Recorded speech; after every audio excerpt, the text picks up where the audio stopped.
waxaan rabaa inaan wax yar ka iraahdo dhacdadan xanuunka badan ee ka dhacaysa magaalada Laascaanood iyo dhibaatadan marar badan soo noqnoqotay oo dadka reer Laascaanood waxaa leeyahay marka hore Ilaahay weynaha inta ku dhimatay naxariis jannaha siiyo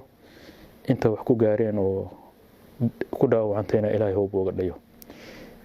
waxaan leeyahay maamulka Soomaaliland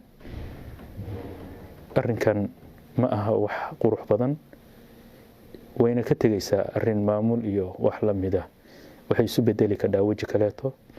waxaan leeyahay inay ka waantoobaan oo dadkaasu ay sida ay reebaan iyo sida ay xorriyadooda ay iyagu doonayaan inay faraha uga qaadaan maamulkuwaas inuu ka waantoobo dhibaatada meesha ka socota oo arkayno oo caalamka oo dhan hadda ay kulli indhaha lagu wada hayo qof dhagax tuurayo xabad la dhacayo sidii Falastiin oo kaleeto wixii ka socday waxaan leenahay wax qurux badan maaha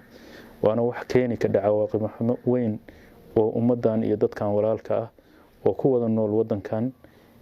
dhibaato weyn u horseedi ka dhac waxayna isu bedeli ka dhac arrinkaasi arrin qabiil waxay isu bedeli ka dhac waji kaleeto aan qurux badnayn waxay isu bedeli ka dhac wax aan marnaba la mahadin sida darteed waxaan leeyahay arrinka waa inay ka waantoobaan waa inay dadkaas u daayaan sida ay iyagu jecel yihiin iyo xorriyadooda iyo nidaamkooda iyo sida iyagu isu maamuli lahaayeen inay faraha uga qaadaan dadka reer Laascaanood waxaan leeyahay istajiya kow marka hore Ilaahay tala saarsada marka labaad midooba oo dad midaysan oo mowqif iyo go'aan leh noqda dad Ilaahay weynaha ku xiran oo Ilaahay u toobad keena noqda waxa weeye wax kasta oo wanaaga iyo wax kasta oo khayra Ilaahay weynaha haydin siiyo Ilaahay waxaan idinka baryaynaa horumar iyo khayr waxa aad dhibsanaysaan iyo dilalka iyo shirqoolada iyo dhibaatada aad tabanaysaan Ilaahay idinka badbaadiyo waan idin garab taaganahay cid kasta oo dulman oo dhib tirsanaysa waa garab taaganahay walaalnimaan idinku garab taaganahay islaamnimaan idinku garab taaganahay wax kasta oo wanaaga oo khayr baan idinku garab taaganahay arrinkaasi waxaan leeyahay waa waxaan qurux badnayn waa waxaan wanaagsanayn waa waxaan dad islaama iyo dad Soomaaliya iyo midnaba aan qurux iyo wanaag aanu ahayn waxaan leeyahay hawshaasi waa inay halka ku joogsataa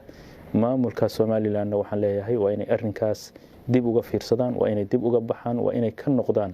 dhibaatada iyo culayska ay ku hayaan dadkaas gobolka degan waqtiga lagu jiro iyo xilliga la marayo ma aha xilli xoog la isku haysan karo ama xoog la isku muqiin karo ama qof dad aan hubaysanayn oo shacab oo geedkiya dhibaato inta laga gaarsiin karo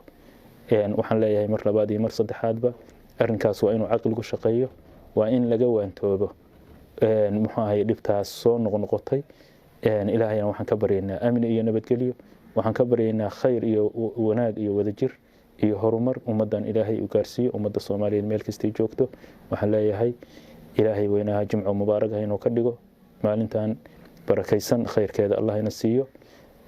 sanadkan miilaadiga oo dhamaanayna sharkiisa iyo raatidiisa Ilaahay baynu ka magan galaynaa kan soo socdana Ilaahay waxaan uga baryaynaa ummadda Soomaaliyeed meel kasta ay joogtaba in Ilaahay horumar iyo khayr iyo barwaaqo iyo muwaafaqo iyo wadajir inuu Ilaahay siiyo khilaafka iyo khalalka iyo dhibtan Ilaahay uu ka saaro iyo istilka iyo qaraxa iyo sharka jira Ilaahay inuu ka badbaadiyo